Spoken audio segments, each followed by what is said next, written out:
Epcot for the 2022 Food and Wine Festival. We're going to show you all the vegan options that you can enjoy here, and maybe there's some modifiable ones, so stay with us.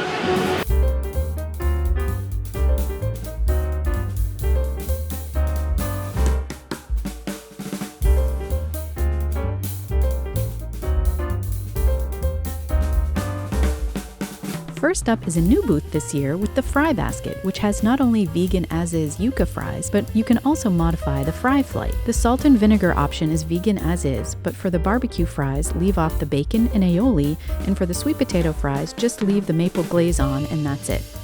To me, these were just kind of so-so. They weren't very spectacular in flavor, so I probably wouldn't bother to get them again. So unless you're a huge fry fan, I'd probably skip these. The yuca fries, on the other hand, were delicious. They are golden brown and crispy, as you can see. The garlic aioli is really garlicky, and it really makes them worth getting. A great new addition, in my opinion. You can also pick up a Remy Sport pretty much at any of the food booths here if you'd like to grab one of those. Next up, we're going to head to the Brewing at the Odyssey booth inside the Odyssey restaurant. Here's where you'll find our beloved Brussels sprouts covered in buffalo sauce. However, as you can see in the photo, and we're hearing reports from readers as well, they are not being very generous with the buffalo sauce this year, so make sure you ask for extra if you'd like that on there.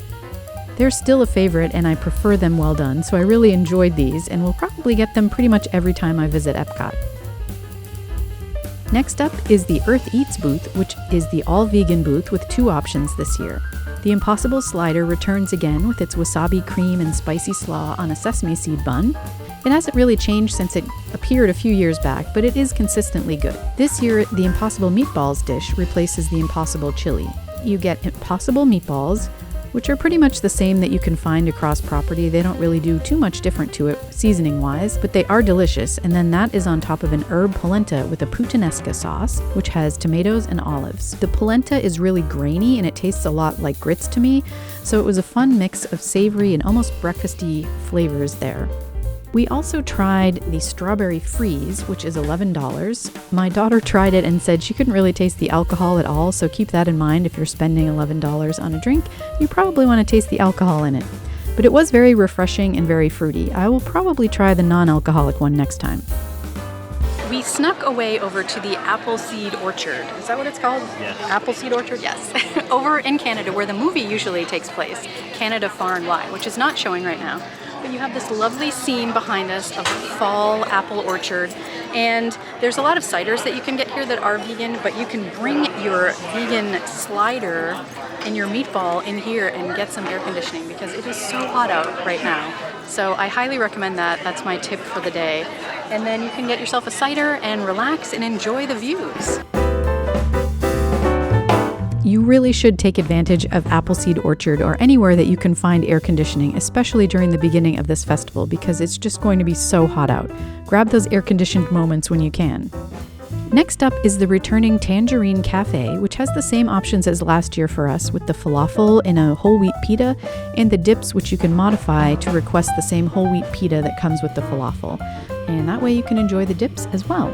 The falafel are notably smaller this year. As you can see, we compared a photo on my phone to see how big they were last year compared to this year. And that's something we're really noticing a lot lately, that they're reducing portion sizes across property, and prices are pretty much staying the same, if not going up. Next on our journey around World Showcase is the refreshment port, which has the returning spicy gatheri.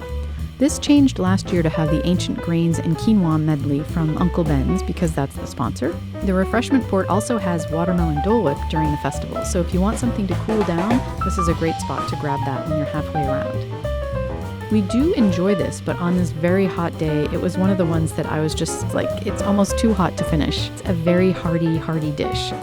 So again, keep that in mind as you're planning.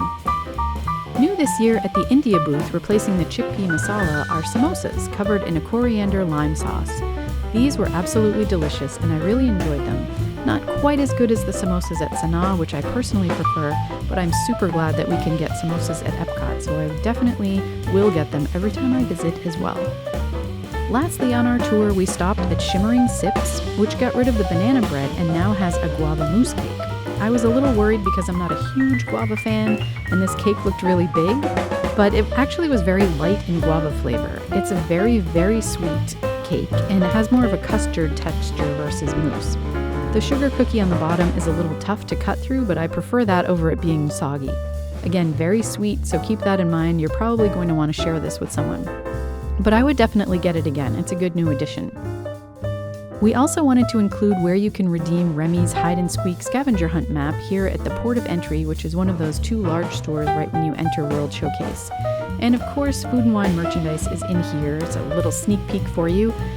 There are festival-specific options all around World Showcase at different kiosks, and annual pass holder-specific merchandise as well.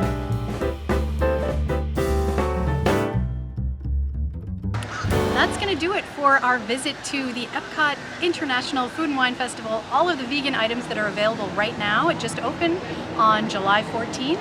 On August 15th, we will have the Mac and Eats booth and the noodle exchange, which will give us the tofu pho and the chili mac and cheese. So stay tuned to Vegan Disney Food on Instagram, and of course our guide on vegandisneyfood.com, which will update you on those new items when they appear. As far as what we enjoyed today, first of all, it is very hot out. It's July. Most of these items are very hearty items, so keep that in mind when you're coming here. Have water with you, make water stops, find air conditioning. It is really scorching weather right now, so be prepared for that. Of the new things that we tried, I really enjoyed the samosas. Those were great, so I think that's a wonderful new addition. I'm trying to remember what else we had. Oh, the yuca fries were also really surprising.